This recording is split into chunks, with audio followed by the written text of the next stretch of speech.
Mayor Brandon Johnson just watched the city of Chicago turn completely against them. The city council flat out rejected his out of control budget plan. At the exact same moment, residents opened their property tax bills only to find some of the largest increases Chicago has ever seen. But it gets worse. The city's on the verge of yet another credit downgrade, the second in less than a year, thanks to the city's projected $1.1 billion deficit, a deficit that Johnson refuses to actually address. Instead of cutting spending, instead of tightening the budget, instead of doing what any responsible leader would do, Johnson insists that he can just tax the rich to solve for everything. But that plan is failing miserably. Just don't tell Johnson that, because his stubborn ignorance is backfiring. It's not the rich who are suffering from his mismanagement. It's the middle class and the city's low-income communities. The same people that Johnson is so quick to claim he's protecting and fighting for. But Chicago is just the latest example of when a city shows blind loyalty to one party, even as that party continues to fail them over and over and over and over again. And so we're breaking it all down, showing you how each side is presenting their case and what it means for the people caught in the middle.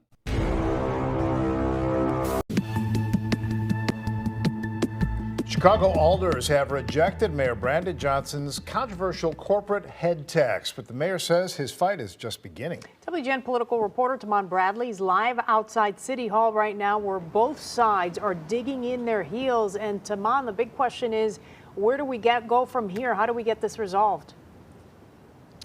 Lourdes and Ray, good evening. The mayor's hand-picked finance chair who opposed the mayor's tax package tried to bail him out. She tried to delay today's vote, but the alders wanted to have it. They wanted to say no to the mayor's plan. Today, a stunning defeat. The City Council Finance Committee rejected Mayor Brandon Johnson's tax the rich revenue proposal, resetting budget negotiations. The prevailing side has bought some time for taxpayers in the city of Chicago so the mayor can go back and get this right. Until they start accepting the fact that there are solutions on the table, we have to stand up and push back against this budget. We have to have a balanced approach to this. And what we've done so far hasn't been it, and now the real work begins. 10 alders voted in favor of the plan, 25 against it, including the mayor's hand-picked finance chair, Alderwoman Pat Dow. The vote was reminiscent of last year's 50-0 council roll call rejecting the mayor's $300 million property tax hike. After today's vote, Mayor Johnson called for a timeout, a recess until the first week of December. But the mayor said he's not backing down in his push for progressive revenue. There are two options here. We challenge these big corporations and the ultra-rich to put more skin in the game, or you ask people who are standing in line for bread, milk, and food and clothing, ask them to put more skin in the game. The mayor said he'd veto any budget that includes a grocery tax or a hike in garbage fees, and he won't support a property tax either. When pressed on the head tax question, he said it's staying. Well, hold on a second. What's a non-answer? The corporate tax is in this budget. It will stay in this budget. Is that clear enough? This is a campaign budget that's going to be focused on taxing the billionaires and people paying their fair share. This is all politics. Brandon Johnson is trying to fearmonger the people of Chicago into believing what he is doing is correct, and it's not. There are definitely more options than the two he is trying to point out. It's just those are the only two he is willing to entertain because it all fits his agenda that he's trying to push. And at some point, the people of Chicago are going to have to look in the mirror and realize they keep on making poor decisions in the leaders they elect. This man wants you to believe that it's either tax the rich because they can afford to put more of their fair share in than they already are, or we'll have to go towards the poor, and how could we? They are already doing all they can. But the uninformed and the miseducated, they'll listen to Brandon Johnson and believe every word he has to say. But he's selling them a pipe dream. Take from the rich so that way you can redistribute it to the poor. But the businesses are leaving. And if he continues with plans and ideas like this, all it will do is backfire and hurt the people that he says he's protecting even more. Joining us now for a reaction, Chicago resident and from the group Chicago Red that aims to turn Illinois into a Republican state, member P. Ray Easley. P. Ray, you know, these Democrats in the state of Illinois, they're such a bunch of phonies. They talk about affordability. They attack Trump on things like inflation that he inherited from Biden, and then they're jacking up everybody's taxes in Chicago and Illinois, doubling and tripling the property taxes. I mean, Illinois voters already paid the second highest property tax rate in the United States behind New Jersey. It's actually right in line with what the Democrats were doing. The reason that our property taxes have gone up astronomically is because of the legislation that's coming out of the Illinois State House, specifically the Safety Act, that has made us a lot less safe. We have billionaire philanthropists like Ken Griffin, who, by the way, we miss you, Ken, come home, but he took his business, the Citadel, out of Chicago. He himself was paying $200 million a year in taxes. So when we have companies like the Citadel and Boeing and Caterpillar who are leaving our downtown, now we have a higher vacancy rate, and those commercial taxes are being shifted on to the homeowners.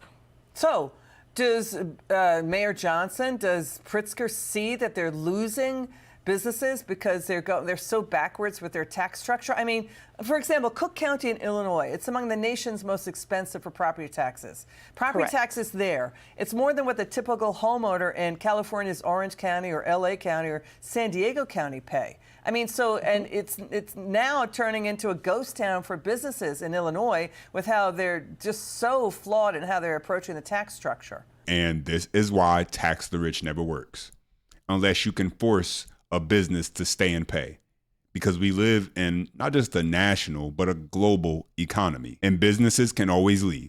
They can move to the town next door. They can move to the state next door that has more incentives for growth, for investment. They can move their jobs and their opportunities somewhere that doesn't punish them for growth and doesn't punish them for success. But Brandon Johnson still insists there's no correlation between his progressive tax agenda and business success. He actually believes squeezing the people who create the jobs won't hurt the city's economy. Take a listen.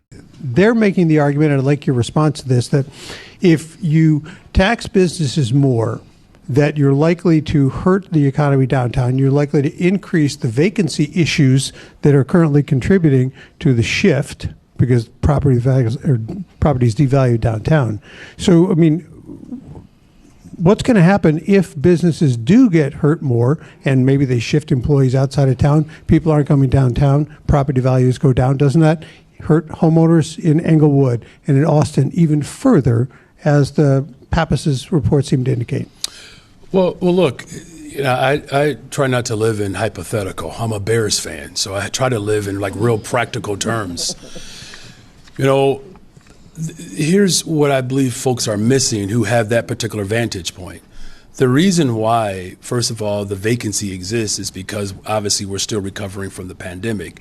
There is no correlation between taxation and the success, if you will, of corporations. Now, stop right there, because I find that hard to believe, because the idea that there is no correlation, that simply doesn't add up. I think we all can agree that for most companies, a measure of success is by their profits. You could also say it's by how much they're able to grow, how much they're able to invest. So if you slap a corporate head tax on a company that says, for every employee you have, we're going to punish you, what do you think that does?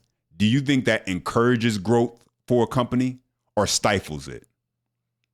I think it stifles it. And even if they stay in place, it still raises their overall tax burden, which reduces their overall profits, which means there's less room for growth, which also means there are less job opportunities for the people in that city to have. And so tell me, how is there no correlation between Johnson's taxation and a business's success? I find that really hard to believe when you just step back and just look at how much it affects not only that business, but also and eventually the people in that community end up being affected. As always, the people are affected. And that is exactly why this corporate head tax that Mayor Brandon Johnson is so obsessed with pushing is only going to make things worse. We have political reporter Paris Schutz, who's here now, just back from City Hall, and you've got a little bit of breaking news. Well, it looks like that corporate head tax that folks are concerned about, it was dealt a major blow. The City Council Finance Committee held a vote on it today, and they rejected it by a vote of 25 to 10. So wow. that's kind of a blowout here. And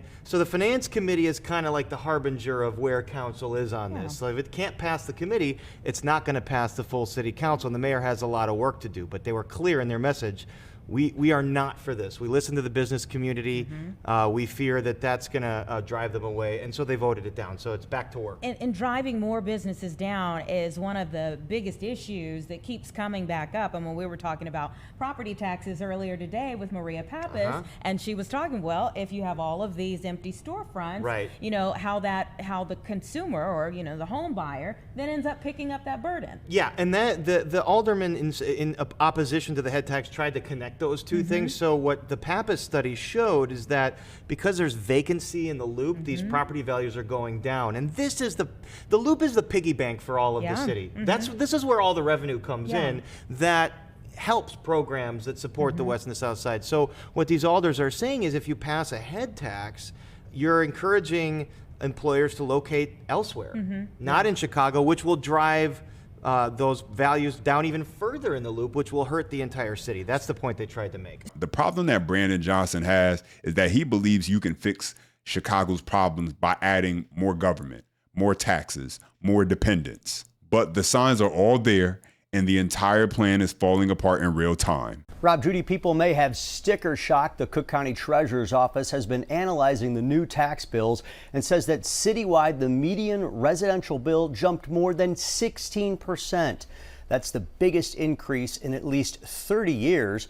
The Treasurer's Office says city spending increased and there are fewer commercial spaces to pay their share of the pie. Treasurer Maria Pappas says there has been a sharp drop in the value of downtown commercial buildings, paying about $120 million less this cycle. That's because of higher vacancy rates over the years. It went down in a landslide, and it's coming back like a snail, slowly, very slowly, and not fast enough to handle these residences who are carrying the burden of it, because many of them are unrented. Many of these places are unrented. The taxes went down. What happened was the residences ended up picking up the bulk of these tax increases. And the hardest hit, predominantly black and brown communities on the south and west sides. In West Garfield Park, bills soared 133%. North Lawndale saw a 99% spike. And in Inglewood, taxes climbed more than 80%. And so the businesses are leaving. You go downtown, you see vacancies available. Call this number. And so guess who ends up getting the bill? That's what the residents of the city of Chicago are finding out.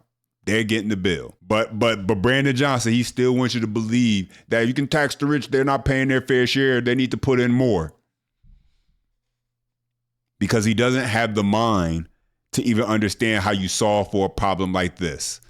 And he thinks that the only way to solve for it is by taxing those who actually help to bring the jobs to the city, to keep the city producing. He thinks that it's actually a good idea to tax those more instead of incentivizing them to grow, incentivizing them to build, which brings in more revenue, which brings in more jobs, which brings in more opportunity, and which as a result helps prevent the city passing the bill back down to the people. So the corporate head tax, which even the governor was not on board for,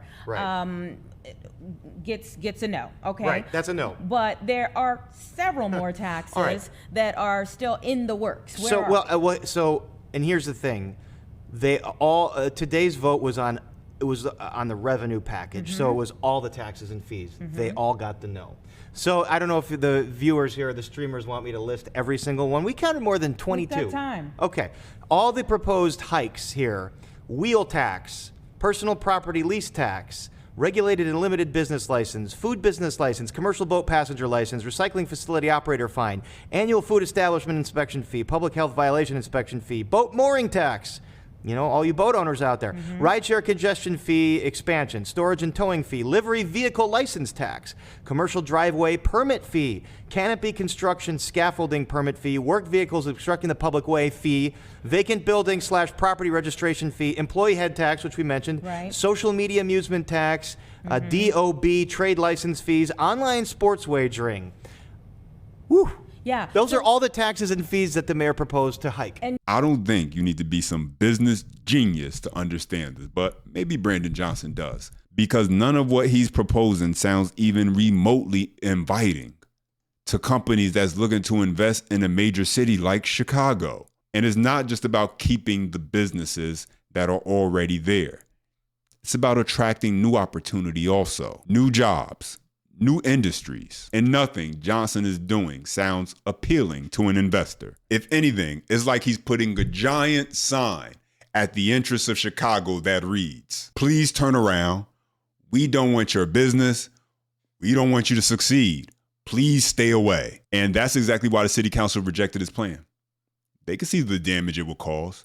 They understand the economic consequences.